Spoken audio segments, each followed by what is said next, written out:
Hey guys, I'm going to try doing one of those behind the camera videos today. Let's see how that works out. If you've been keeping up with my channel lately, then you may have noticed that I switched PC cases recently to the Phanteks N Pro M Special Edition, which we can see over here. It's a pretty sweet case for the $100 I paid for it. Tempered glass side panel, fresh white interior, and it came with Phanteks' new Halos RGB fan frames. What these fan frames do essentially is make any fan RGB based on the same system Phanteks uses for other RGB products, which include their onboard light controller, Asus Aurosync MSI Mystic Light, and Gigabyte's, whatever that's called. Long story short, it probably works with all manner of 12-volt LED lighting systems. This case normally comes with two fan frames right there at the front, and I did purchase an extra one to go with the rear fan I bought as well. But there's a problem.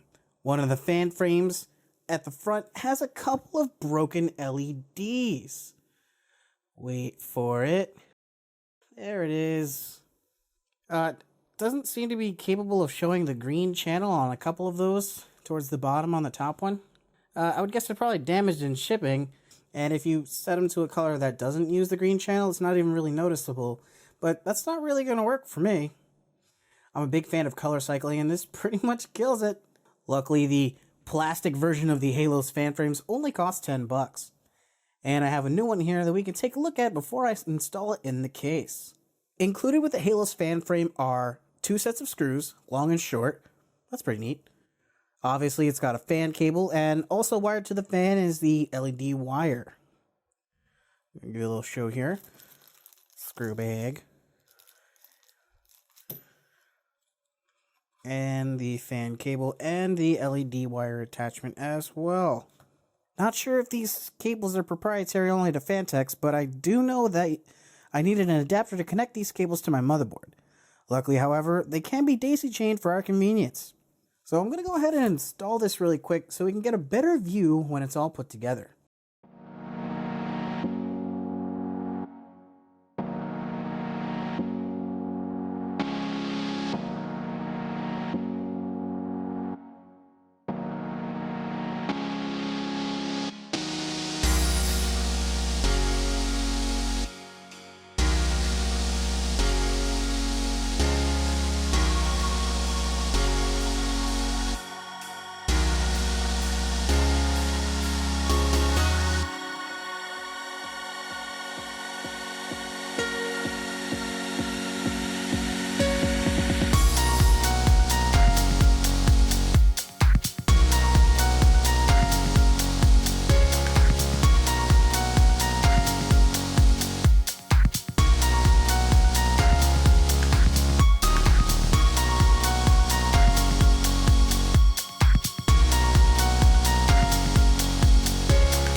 And I'm back.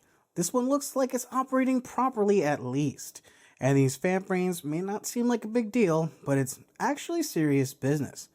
Being able to turn even budget fans into RGB beasts is not something to gawk at. Most cases don't come with RGB fans, and if they do, they're probably using some kind of proprietary tech that constrains you to buying within the family. I'm looking at you, Corsair and Thermaltake. And let's not forget water cooling. You can still use your favorite static pressure fans and make them RGB, which means you don't have to give up any performance either. Altogether, I really don't have anything negative to say about these fan frames. The plastic halos may need to be a bit sturdier, since it looks like the one that came with my case was broken, but they do also make a premium aluminum frame for those who want a little bit extra. Thanks for watching, guys. Please toss this video a like if you liked it and consider getting subscribed. This was Andrew with Circuits Anonymous, and I'm signing off.